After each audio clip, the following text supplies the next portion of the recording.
Hello guys! Ngayon, wala na. Nakaalis na si Ma'am Heria. Kakahatid namin sa airport ngayon umaga. November 9. So, nandito na kami sa bigasan.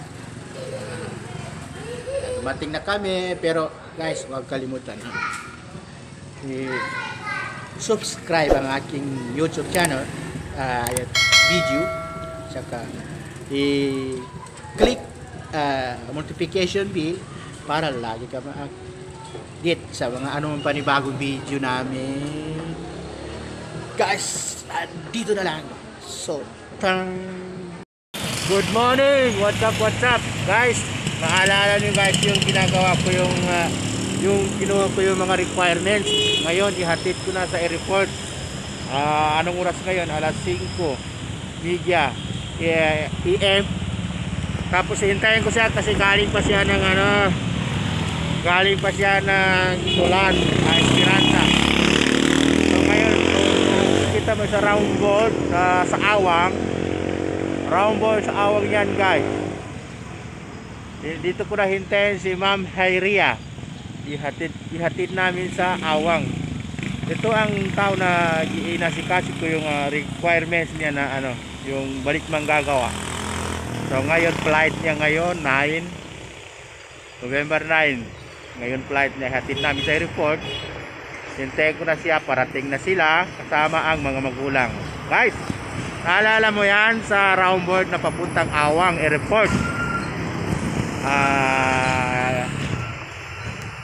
Dito ko na hintay guys. Yan guys. Yan guys. Walang ligo-ligo guys. Hindi na ako nakaligo. Hindi na ako nakaligo. Pati sa sasakyan ko hindi rin nakaligo. Hindi rin napunasan yung sasakyan ko. Kasi maaga talaga. Maaga talaga ang gising ko. Kasi kailangan guys. Yan. Yan. Habang naghihintay guys, hintay na natin siya. Hintay lang natin siya guys. Hintay natin si Ma'am Heria. Ipakapasok doon sa Tasmin doon sa guys, nabalikan namin dito kasi pinalabas ng hadi Jikpo.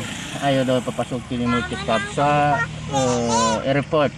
Kaya binalikan ko na lang guys para maipasok ang passenger. Pasero. Binalikan ko na lang. Alam ko na lang sa sundalo na kukunin ko ang pasakay sa aeroplano. Heria. Hanggang dito na lang guys. Ito na lang sila guys para makita niyo yun. Yung multika, itong pasero. Ayan na siya. Parating na siya. Yan ang pasero si Ma'am Heria. Nakikita ng papansin niya sa pupula. Okay guys. Grabe. Guys, grabe pinag-usapan ko ayaw niya talaga papasukin yung managati ng airport. Asawa ko lang pwede daw, pati yung anak. Pero ayaw nila pababain. Tapos tinanong pa ako guys, kung ilang minuto lang ako makabalik na dadaan sa kanila. Sabi ko, mga 5 minutes, 10 minutes. Basta makasakay lang yung si madam. Na, sige. Pinayagan kami pero may kalungkutan pa rin, parang ayaw yata eh.